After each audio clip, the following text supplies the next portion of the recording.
The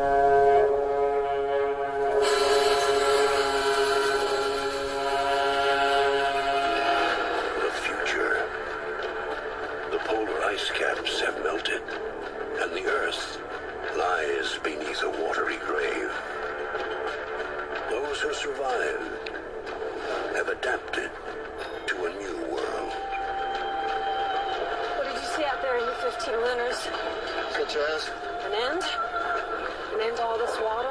You're asking the wrong person. Pure dirt. So what's the word? We trading or not? And the human dream is the search for a mythical place called dry land. Doesn't exist! How can you be sure? Because I sailed farther than most have dreamed. And I've never seen it. This place, this whole way of living, it's ending. Straight line leading directly to dry land? Dry land is not just our destination, but it is our destiny!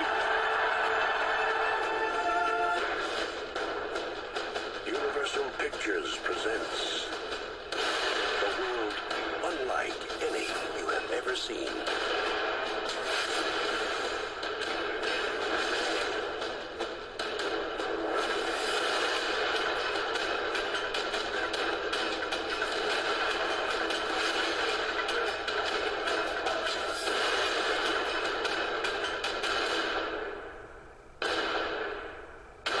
Kevin Costner, Dennis Hopper, Gene Triplehorn.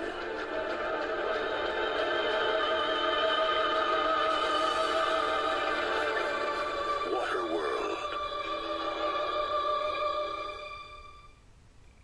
Waterworld is an action-adventure sci-fi thriller movie that was released on July 28, 1995. This movie is well known for starring Kevin Costner and for being a major box office flop. But is the movie itself good? Well, let's find out by starting, of course, with the story.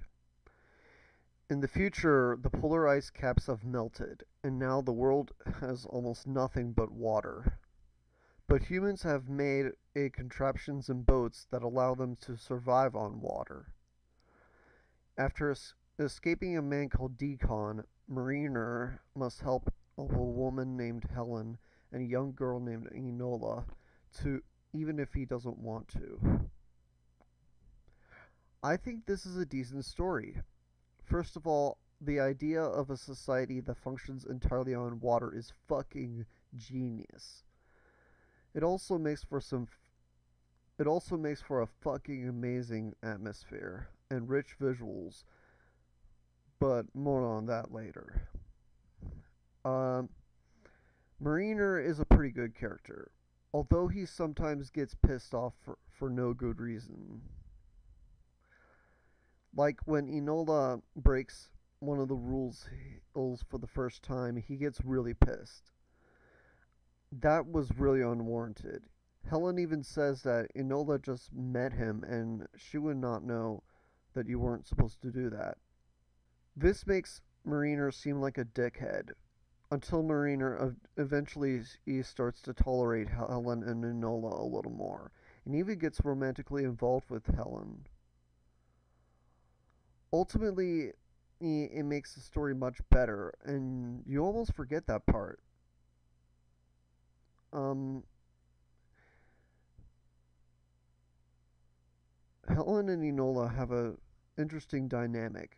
The movie could have easily had Helen be the mother of Enola, but that's not the case. Helen is basically her older sister.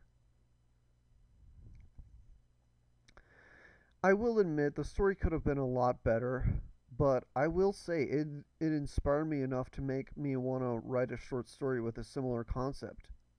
That alone is fucking amazing, if not admirable. Really admirable. I cannot underestimate how good the story can be at times. The action scenes are not the best.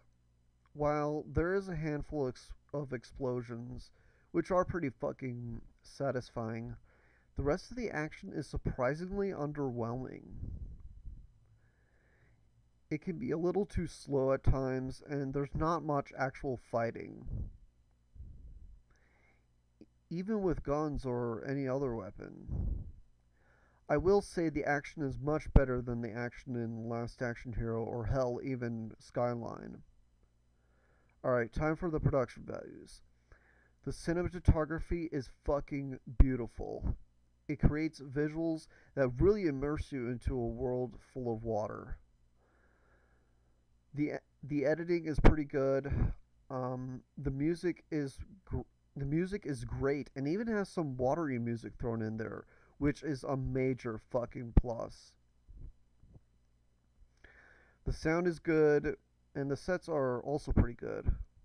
It may have been a box office flop, but the filmmakers went out of their way to make it look as good as possible. Overall, Waterworld is a decent movie, and is a lot better than most people give it credit for.